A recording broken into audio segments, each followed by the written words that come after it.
охотятся на нашей территории. Нагретые камни принадлежат грозовому племени. Уже завтра здесь будет охотиться только речное племя.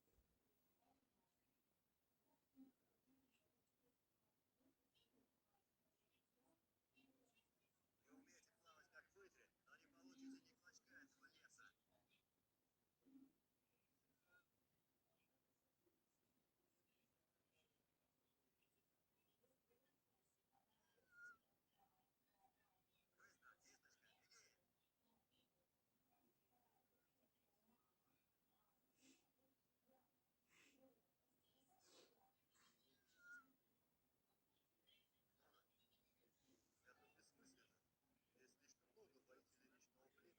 Нет, Ярослав, грозовое племя никогда не отступает. Это наша территория. Грозовое племя чтит твои отвагу, Гоголь. Но мы не можем больше терять воинов, сражаясь в числе. У нас еще будет другой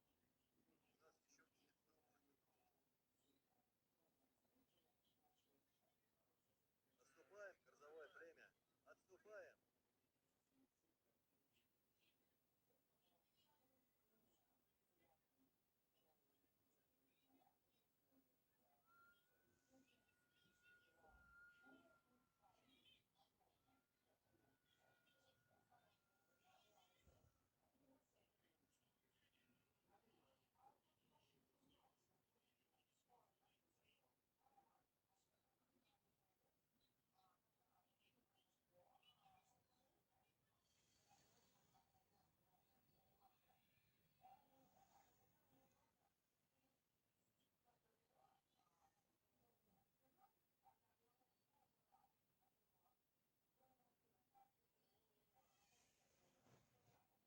Как кисточка.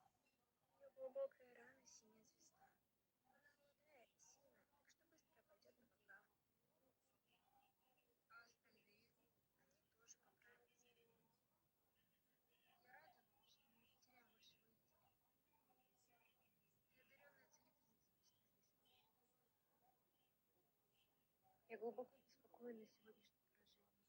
Грозовое племя не проигрывало сражений на своей территории с тех пор, как я стала предводителем. Для племени настали трудные времена. Сезон юных листьев почти закончился, хотя позже, чем обычно. Когда наступит сезон зеленых деревьев, появится больше котят. Возможно. Но тренировать оруженосцев нужно уже сейчас. Если грозовое племя собирается защищать свои территории, ему нужно как можно больше воителей. Ты просила совета у звездного племени? В такие времена мы как никогда нуждаемся в помощи древних воителей. Звездное племя говорило с тобой? Они хранят молчание много лун, синяя звезда.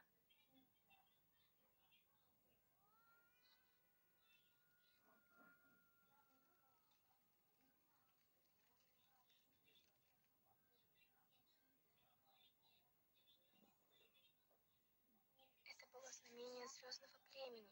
Только огонь может спасти наше племя. Огонь? Но огня боятся все племена. Как он может спасти нас? Я не знаю. Но таково пророчество, открытое звездным племенем.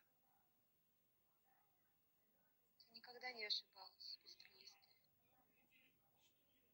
Если так сказала звездное племя, да будет так. Только огонь спасет племя.